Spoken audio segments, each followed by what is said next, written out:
udong na may miswa to eh. Ito. Nakita niyo. Ang ginawa ko, magpainit muna ako sa kalan ng lulutuan. Pagluto, init na yung nilulutuan. Naglagay na ako ng mantika painitan.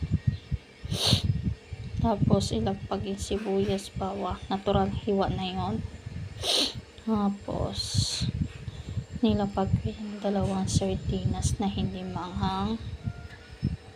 Diba na ilapag ko na yung 2 dilatang sardines. Ginawa ko yung kumukulo-kulo na siya ng konti. Tapos kulo-kulo para uminit pa yung sardines. Tapos nilagyan ko ng maraming tubig. Maraming.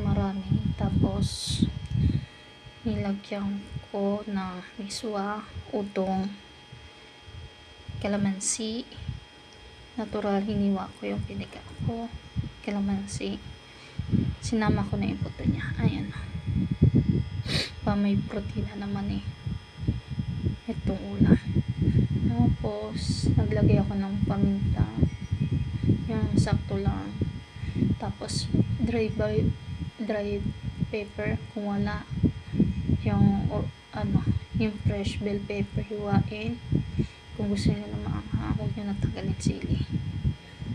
Tapos naglagay ako ng magic sarap. Ayan yan. Masarap to. Saktong magic sarap lang ha. Ayan, lapag. Tapos hinintay ko na sipsipin ni udong at miswa ang sabaw.